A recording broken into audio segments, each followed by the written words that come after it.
morning, everyone. So for today, we'll be discussing your upper airway obstruction and management. No?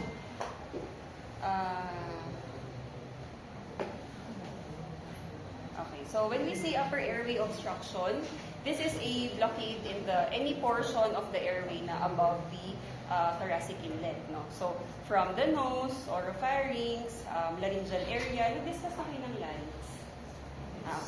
Kasi we will be mentioning terms na parts of the larynx, mga ganon. So, at least you are already familiar. So, for your upper airway obstruction, usually the patient would present with what? Ano sa tingin niyo? Dyspnea, di ba? So, aside from dyspnea, noisy breathing, okay, stridor, okay. Also, since there is dyspnea, some would have retractions, your suprasternal retractions, subcostal retractions, ganyan, and also change in the voice.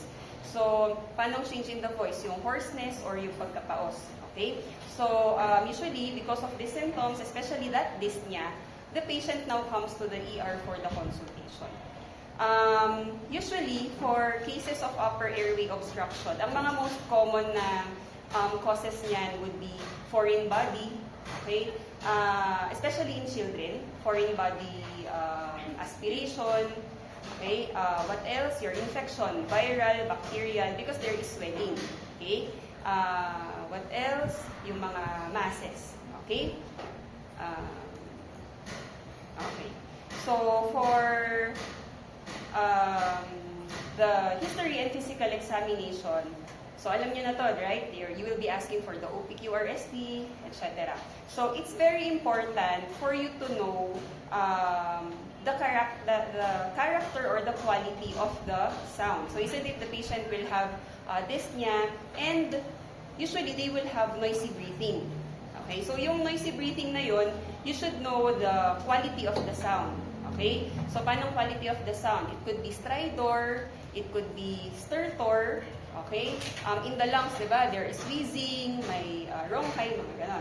So, for the upper airway, usually it's a stertor or yung stridor. Okay? Some meron din kasamang wheezing. Okay? So, when we say stridor, this is usually high-pitched, harsh na musical sound. Okay? What do we mean by stertor? It is snoring or low-pitched sound. Okay? So later on, we will be discussing what's the difference in terms of the location of the obstruction based on the sound. Okay? And aside from knowing the quality of sound, you should also determine yung timing. So, the timing where you can hear it, is it inspiratory or is it expiratory or biphasic? When we say biphasic, it occurs on both inspiration and expiration. Okay? So, still, in the history, you would be asking when did it start, the onset, and then the duration, is it constant or intermittent? Now, for the contributing factors, this would now be the ones that would precipitate or cause your upper airway obstruction. So, of course, we have your infections, no? Your recent upper respiratory tract infections. Do the patient have fever? Does the patient also have cough, sore throat, allergies? So in cases of allergies, if it is very severe, some patients would have what we call as the angioedema, okay, wherein there is swelling, no, of the face, sometimes of the tongue, as well as in the airway or laryngeal area. Okay. Aside from that, also contributing factor would be recent trauma, okay, such as recent trauma.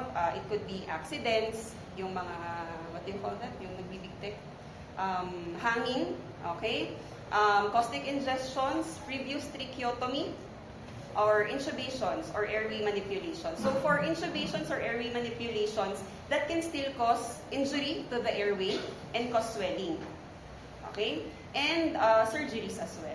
For your medications, so very important, your medicine allergies. That's why part of your PMH, diba, in any case, you will always be asking for any medication, known drug allergies.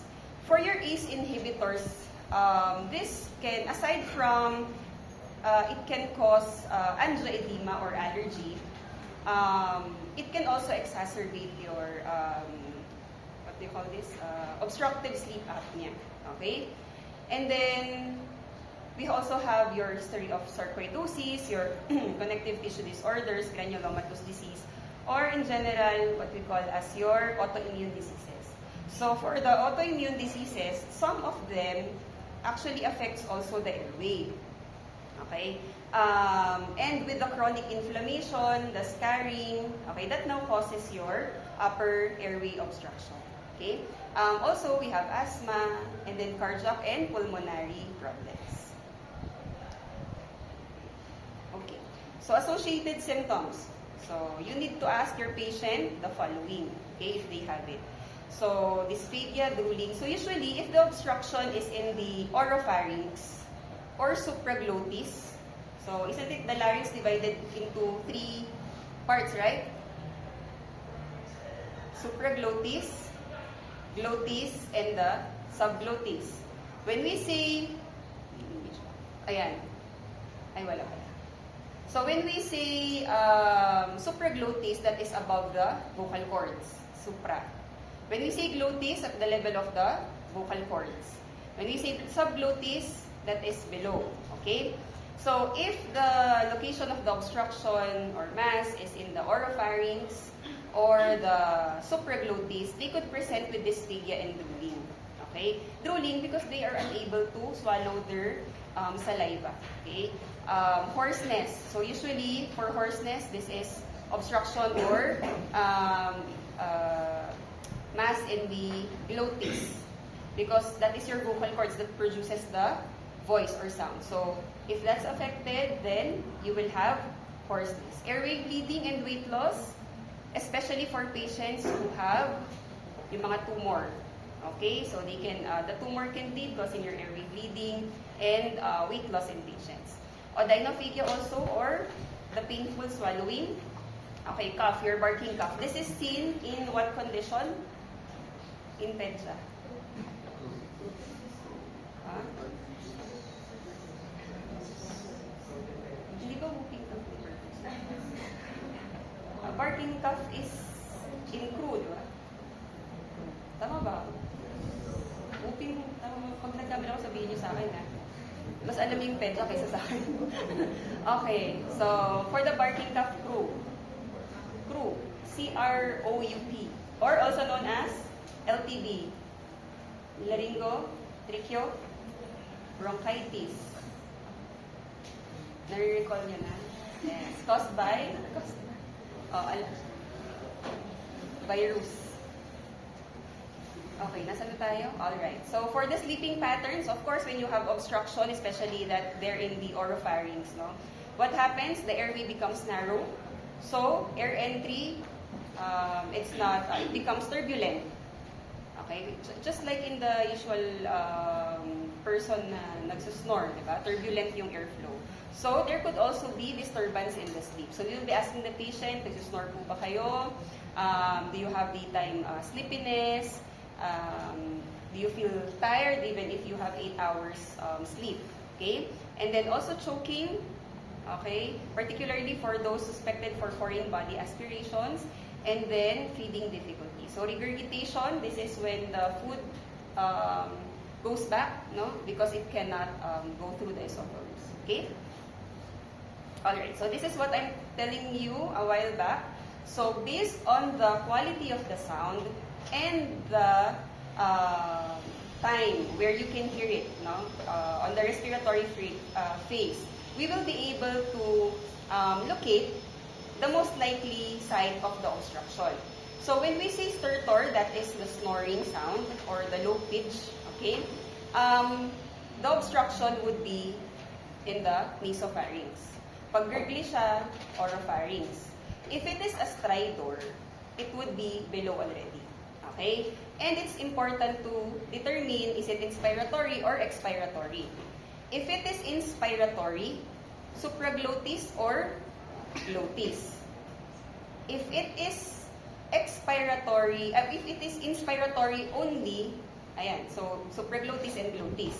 If it is biphasic, it means it occurs on both inspiration and expiration.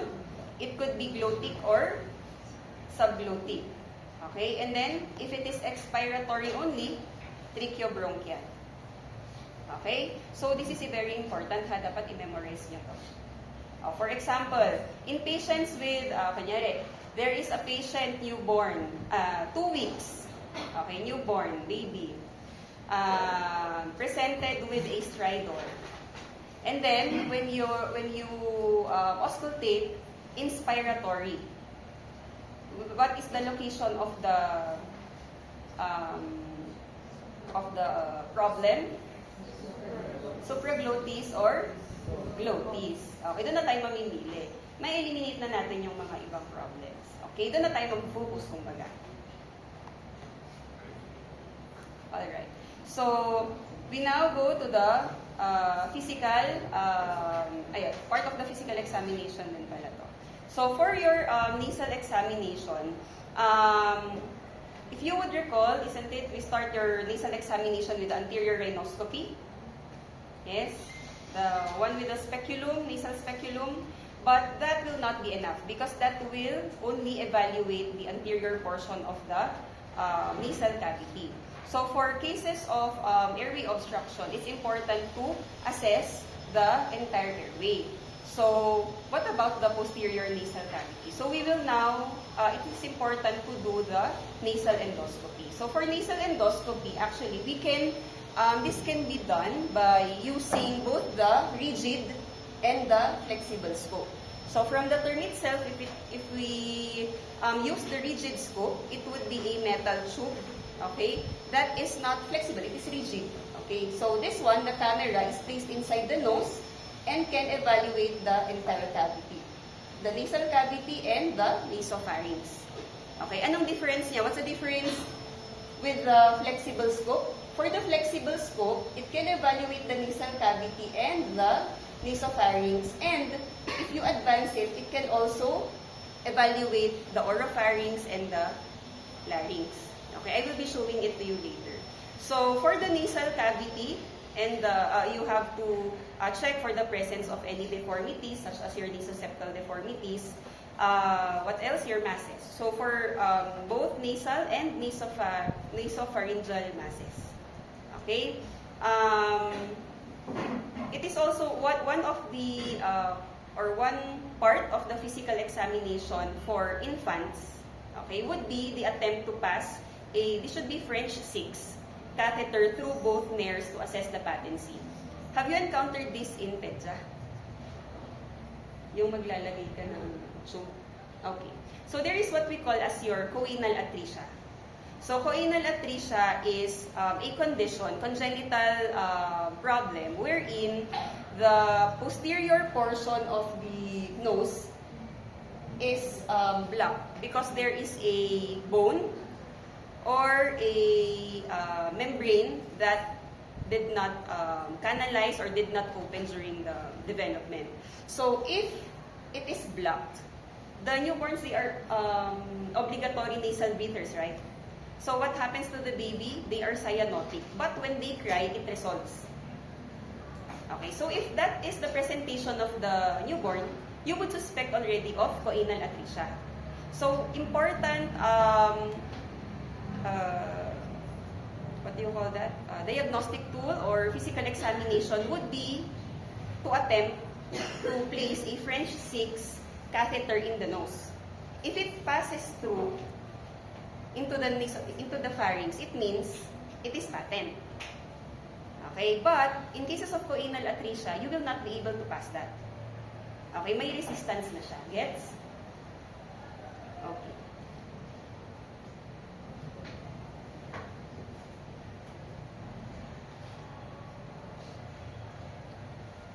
This is what I told you earlier regarding the flexible scope. So, aside from examining the nose, the flexible scope can advance and go to the oropharynx and evaluate the oropharynx as well as the laryngeal area. Okay? So, this is what we call as the flexible nasopharyngo-laryngoscopy, or in short, NPL. Okay, from the name itself, what does it evaluate? The nasal cavity, the pharynx. So your pharynx is divided into 3 again, right? Your nasopharynx, your oropharynx, and the hypopharynx. And then the laryngeal area. Okay? Kaya niya bang i-evaluate ang esophagus? For example, patient, you suspect the patient to have esophageal mass. Sa may loob. Mahirap, no? Unless it is located in the esophageal inlet. Kasi the esophageal inlet can be seen in the hypopharynx, right? But generally in the esophagus, no. Esophagoscope na yun. That's what the gastro uses. Okay? So you will have to refer it to examine further. So from the name itself, nasopharyngolaryngoscopy, it evaluates the nasal cavity, the pharynx, and the larynx or laryngeal area. Okay? So for this one, we need to have a low threshold to scope. Ibig sabihin, for as long as you suspect that there is an obstruction, you do the scoping. Okay, for you to evaluate the airway. And what can you see? Of course, the structures in the nasal cavity, the oropharynx, the larynx, including the vocal fold mobility. Okay, how does the vocal fold moves? And the supraglottis. And if the patient has tracheal stoma, in cases of tracheostomy, we can also use this one. Okay, so for patients who underwent tracheostomy, they will have an opening in the anterior neck, no? So they will have a tube. So sometimes, if there is a problem with the tube, or there is a bleeding, for example, you can assess that by placing the scope inside the tube and then evaluate it. Okay, it can also be used in such cases. Okay, aside from the flexible pharyngolaryngoscope, we can also use the mirror to evaluate your laryngeal area and the nasopharynx. Okay, so it's like a dental mirror, but smaller. Okay, so these are mirrors. And what we do is we place it at the back of the tongue. Okay, just like this one. So we pull the tongue out and then place the mirror at the back of the tongue. If it is facing downwards, it will now show you and mirror the laryngeal area. Okay, so you will now see the vocal cords. Okay, these are actually tracheal larynx. Or if there is any masses. Okay? If it faces upwards, you at the back of the soft palate, it will now show you or can mirror the nasopharynx. Okay? So before, nung wala pang technology, they don't have scope. This is what they use.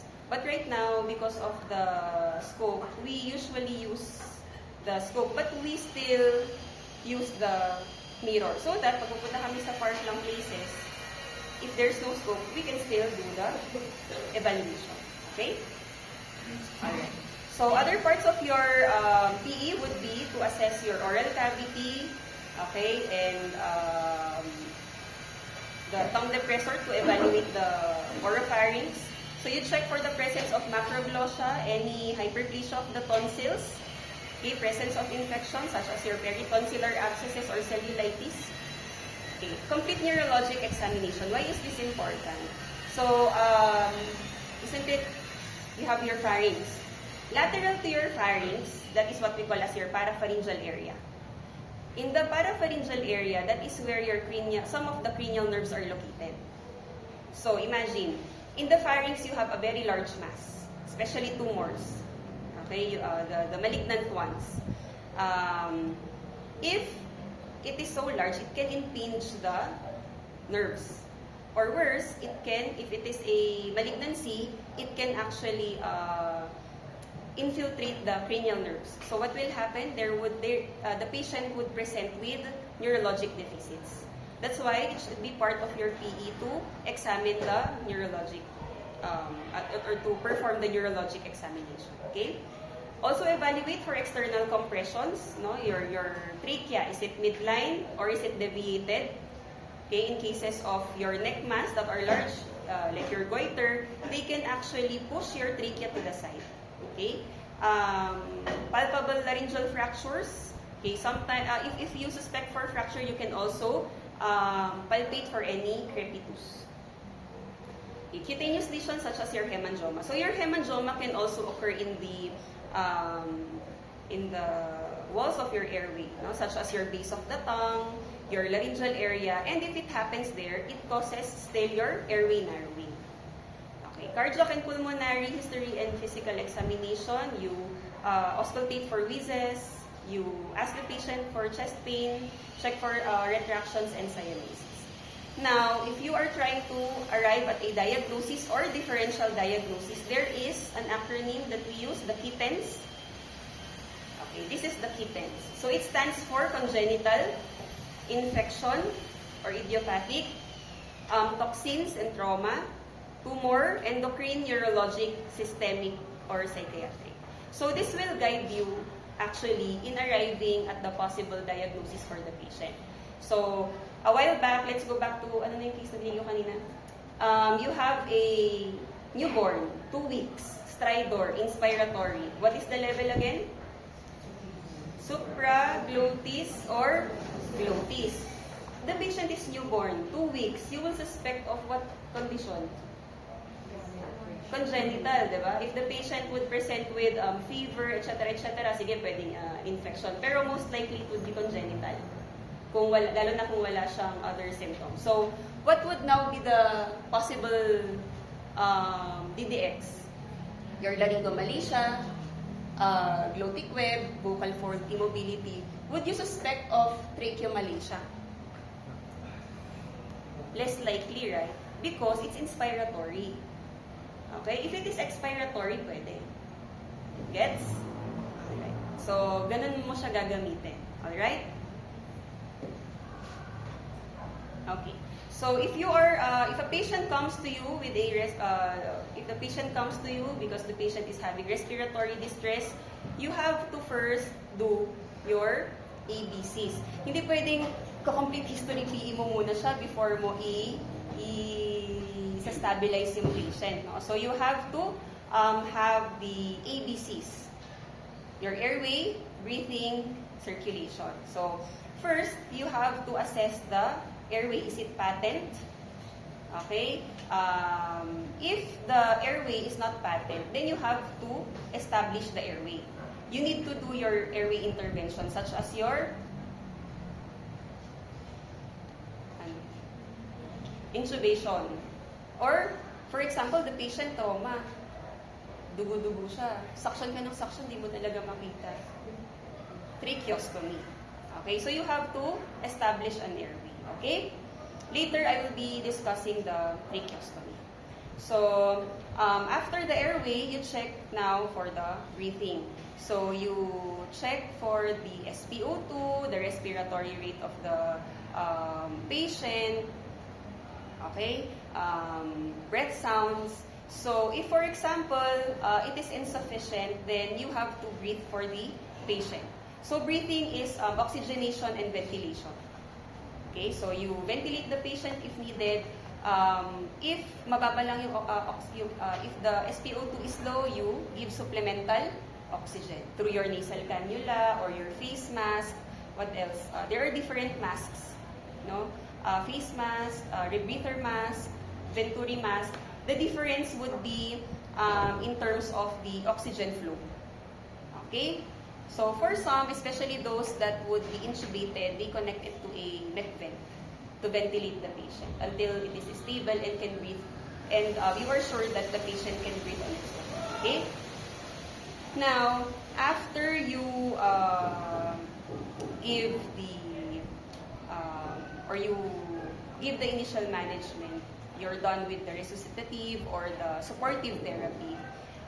Specific treatment is now directed depending on the underlying etiology. So you would consider additional treatments, your humidification, corticosteroids, your epinephrine, okay, your racemic epinephrine that you nebulize, and also antibiotics. Okay? Alright. Use chicken, nut, and bread in a sentence. Stop strangling him. Chicken, nut, bread. Wait, di ba tatawa kayo? Kaya hindi nakakatawa. Okay.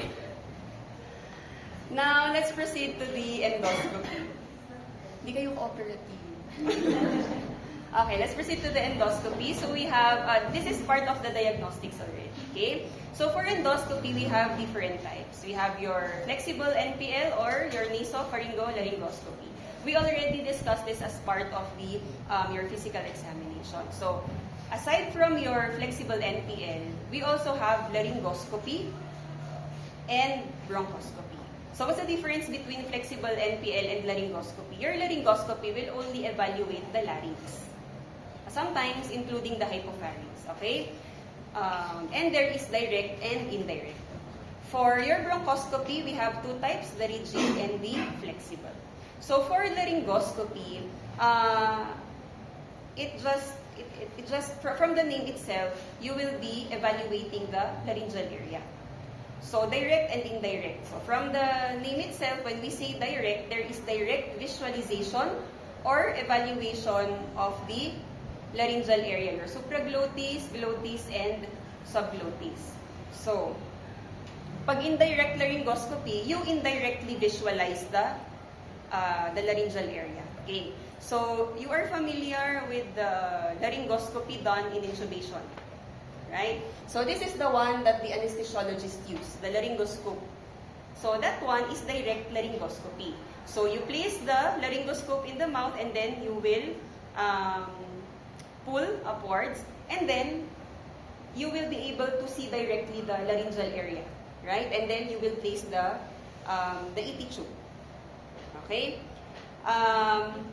For us ENT, what we use is this one. So it's a rigid tube. Same thing, we place it in the mouth and then we place it directed at the laryngeal area. This is connected to a suspension so that we don't have to hold it all throughout the procedure. Okay, for the anesthesiologist, they use it for intubation. After placing the ET tube, okay na. But for the ENT, we use it for laryngeal procedures. That's why it would be difficult for us to hold it the entire time. So we place a suspension. Okay, but both of them would now provide a direct visualization of the larynx. Okay, so your direct laryngoscopy, this is used in cases of intubation, your instrumentation, and biopsy of laryngeal mass. Okay?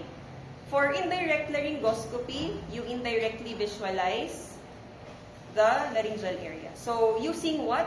We can use the mirror or we can use the scope. Okay, so we mentioned already the mirror a while ago. If you place the mirror there, do you directly see the larynx? No. Diba? That's why it is indirect laryngoscopy. So, if we will be using a scope, it can be, we usually use the rigid, but we can also use the NPL. Okay, the flexible. But usually, it's the rigid. So, for a rigid laryngoscope, you will be, this is the scope, the tip is here. So, you place the tip at the back of the tongue, and it now captures the laryngeal area. Okay, this one. So, do you directly see the larynx? No. Kasi nga, di ba, through the camera? But directly, as in, kitang-kita mo siya. Gets na? Yes? Okay, so for intubation, you place the instrument, you pull, andyan na yung larynx. Do you directly see it? Yes. So, direct laryngoscopy yun. Gets? But if you use the mirror, you do not directly see the larynx. Okay? It is reflected in the mirror or it is through the camera. You got it? So, don't interchange. Yes? Okay. Now, for bronchoscopy, we have a flexible and a rigid. So, from the term itself, flexible, okay, you have a flexible tube and then we have a rigid tube. So aside from being flexible and rigid scope, the difference would be in terms of their use. Okay? For flexible bronchoscopy, when we say bronchoscopy, this would be a procedure that will allow you to evaluate the tracheobronchial area. Okay? So the trachea and then the bronchi.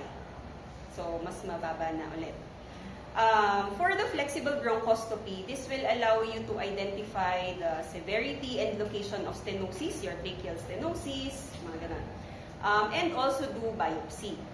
For the rigid bronchoscopy, this will allow instrumentation and management of an emergency airway crisis because for your rigid bronchoscope, they are capable of establishing and maintaining airway patency. This rigid scope, it has a port for an oxygen. So if it is placed inside, it can ventilate the patient. So in emergency cases, this is what is preferred. Okay? This one, it's more for evaluation and biopsy. Okay, so again, what is preferred or which is better for cases of acute or airway emergencies, it would be the rigid. Okay. Ancillary test, we have your x-rays, chest x-ray, your neck x-ray. No? This would be used for screening your structural defects, okay, intrinsic lung and mediastinal disease. So this is one of the tests that is first requested in patients with dyspnea. Why? Because it can rapidly identify your anatomic narrowings, if there is any foreign bodies, especially the metallic ones, they can be seen in the x-ray. And also soft tissue swelling that narrows the airway. Okay? This is particularly useful in cases of your crew and epiglottitis because there is a sign that you can see in the x-ray. So for the crew, the LTB, we have the steeple sign. Okay, so the steeple sign, this is sometimes called your pencil tip. It's pointed. Okay? Because of the swelling there, it narrows the airway. So that is the steeple sign. Okay? Steeple sign. And then for epiglottitis, we have the thumb sign. In a normal x-ray, this should be the epiglottis. But for epiglottitis, it becomes swollen. So that is the thumb sign. Okay? Others, for example, tracheal deviation can also be seen in an antero-posterior x-ray. Okay? You will be seeing the, for example, you can see this airway, it is deviated. So it can also be seen in the x-rays. Okay. We also have CT scan and MRI of the neck. This can evaluate the location, extent, or compression of stenosis as well as masses. It evaluates also the destruction of local laryngeal structures. When do you use your CT scan? When do you use your MRI? If CT scan, anong special sa kanya? Bony. Yes. So CT scan is superior in assessing your bony anatomy, bony abnormalities, fractures, mga ganon, no? And between the two, the one that is more requested is the CT scan because it is cheaper, it is faster. Okay, so it will now provide you a rapid assessment in emergency scenarios. Particularly if you want to check at the bony anatomy, airway narrowing, you will be able to see the airway in CT scan, okay, as well as foreign bodies. Okay, for MRI, this is superior in terms of soft tissue characterization. Okay, your modified barium swallow or MBS and video fluoroscopic swallow study or VFSS. This is usually used for patients with swallowing problems or dysphagia. Okay? So this examines your esophageal pathology in cases of LPR or laryngopharyngeal reflux, aspiration, as well as vascular abnormalities. So, I'm sorry. So for MBS or VFSS, the patient swallows a contrast, the barium, and then an X-ray is taken, and you would be able to see any narrowings, but particularly that of the esophagus. Here in the oropharynx, it can also be seen because the contrast will still pass through that. But for the airway, not so much. Okay? So it's more of to evaluate your swallowing function, structural abnormalities in the esophagus. Okay. Other test, pulmonary function test, flow volume loops. So this is more for the lungs, no? Identify level of obstruction and assess intrinsic lung disease. Airway fluoroscopy for dynamic evaluation of the airway and assess vocal fold motion. Arteriography for vascular problems or abnormalities. And your labs, your arterial blood gas, CBC, electrolytes. Okay. So this is an example of a upper airway obstruction. The patient presented with a lateral neck mass, months history of lateral neck mass, dysphagia, and hoarseness. So you would be thinking of a mass somewhere in the laryngeal area because the patient have hoarseness. Okay? And the patient eventually had dyspnea. That's why, because of the dyspnea, the patient already sought consult. So, again, low threshold for scoping. We have to assess the airway. Why is there hoarseness, dyspnea, etc. So, this is what the patient have on... Ano bang ginamit niya? I think it's a rigid laryngoscopy. Okay? To orient you, this is posterior, anterior, right, and left. So, direct or indirect? Indirect, because you don't directly see the larynx. Very good. Okay. So, this is the epiglottis. This is the mass.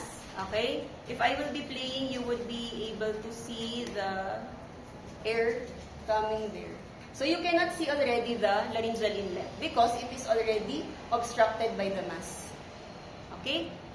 Upper airway obstruction? Yes. Dapat this one is where you should see the esophageal inlet, but it cannot also be seen anymore because of the large mass. Okay? So, CT scan was done and the mass is located in the supraglottis, extending to the hypopharynx, and it looks like it extends up to the subglottis. Okay, so this is a laryngeal mass actually that turned out to be a squamous cell carcinoma on biopsy, and the patient underwent laryngectomy. So this is an example of an upper airway obstruction. So as you can see, there is no patent airway, right? So also the patient underwent tracheostomy pala. Okay. Now, for your tracheotomy versus tracheostomy, what's the difference? When we say tracheotomy, you cut or make an incision in the trachea. Okay? In the anterior trachea.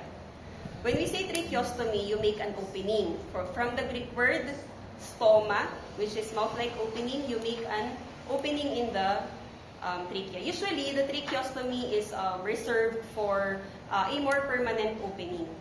So, what about tracheothyroidotomy?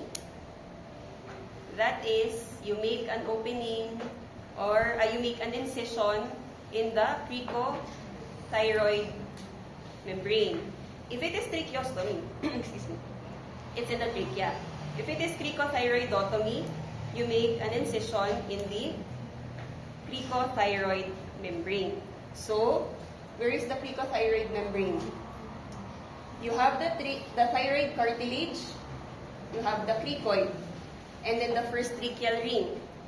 Diba? The membrane between the thyroid cartilage and the cricoid is cricothyroid membrane. So that is where you will make the incision. This is very important life-saving procedure in cases of your airway emergencies. Yung sasabi nila, diba yung sa stab mo lang na ganun. Okay? Which is faster, your cricothyroidotomy or tracheostomy? Cricothyroidotomy. Because in cricothyroidotomy, wala masyadong nakaharang. For your tracheostomy, you have to retract the isthmus of the thyroid for you to open. Okay? And then, if you do the tracheostomy, but what is usually done is the tracheostomy. Okay? In very, very emergency situations na masyadong matagal yung tracheostomy, cricothyroidotomy. Okay? So, if you do your tracheostomy, there is a tube that we place, and that is your tracheostomy tube. So, this is your tracheostomy tube. You don't have to memorize the parts. I just want to show you. We make an opening in the anterior tracheal wall, and then the tube is placed there. Okay? If you place it here, it bypasses now your upper airway. So therefore, any obstruction in the upper airway, if you have any obstruction there, if you place it here, the patient will be able to breathe. Okay? Alright, so this is your tracheostomy. We make an opening where usually or typically the opening is placed between your tracheal rings 2 and 3 or between 3 and 4. Tracheal rings, hindi siya, yung, baka kasi malito kayo pag P1, P2, that would refer to your thoracic na vertebral bone, di ba? But for tracheal rings, sometimes they acronym it as TR or as the entire word, tracheal ring 2 and 3 or tracheal ring 3 and 4. Okay? And then, your cricothyroidotomy is here, between the thyroid cartilage and the cricoid. There is also what we call as the cricotracheal membrane, but that is between the cricoid and the trachea. So, it is here. Okay? So, dito, ang cricothyroidotomy. So, don't be confused. Okay. Tracheotomy indications. So, one of the indications of your tracheostomy would be airway obstruction. Okay? In cases of your epiglottitis, so your epiglottis is very swollen that it can obstruct the laryngeal inlet, no? So, tracheostomy. Okay? Your craniofacial abnormalities, tumors, the one that I presented you a while back, no? It's an example. Bilateral vocal cord paralysis.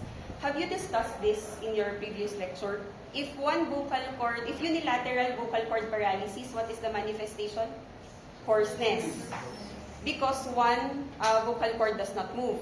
If it is bilateral, stridor or dyspnea. So, what happens? Your vocal cord cannot abduct. Okay? It stays in the paramedian position. It's very small opening. It's important to have your tracheostomy. Okay? That's why it's one of the indications. Angioedema, you have swelling in the face, swelling in the airway, swelling in the tongue. So it causes airway obstruction. You can also perform tracheostomy. Foreign body aspirations. Okay? And then neck trauma. Now, other indications of your tracheostomy would be prolonged mechanical ventilation or prolonged intubation. This is actually the most common. Okay, in cases of stroke, in cases of acute respiratory failure, the patient is intubated. If you expect the patient to be intubated for more than 7 to 10 days, we do tracheostomy. Okay? Pulmonary toilet, this will assist in the suctioning of your endotracheal secretions. And also surgical access in cases of cancer reconstruction, and then also in cases of extensive facial fractures. Okay? Complications. So, complications could arise during the procedure itself, or it could be post-op. During the procedure, what can be the complications? We have bleeding, okay, pneumothorax. If you injured the lungs during the procedure, that would cause your pneumothorax. If you open the anterior trachea and it goes very deep, that it lacerates also the posterior wall, that now damages the tracheoesophageal common wall. Okay? Early, when we say early complication, this would occur around less than 7 days from the operation. So this would include your stomal infections, your obstruction when there is mucus plug. The secretions of the patient, they they become thick mucus, and then they obstruct, no, the tube. Post-pulmonary edema because of sudden release in pressure, and then accidental decannulation. So, if the tube is not secured enough, biglang matatanggal, no, that is accidental decannulation. Late, this would be more than 7 days from the operation. We have tracheal stenosis, your fistula. Okay, tracheoinnominate fistula is a fistula or connection between your trachea and the innominate artery or your innominate vessels. When we say tracheoesophageal fistula, a connection between the trachea and the esophagus. Tracheocutaneous fistula, trachea and the skin. Okay? Anong insekto ang walang gilagid? Ants. Bakit? Kasi langgam. Okay, you have questions, guys. That is the last slide. For the foreign body aspirations and ingestion, yung lecture kong susunod is pediatrics. Doon ko na i-sasama. Okay, but foreign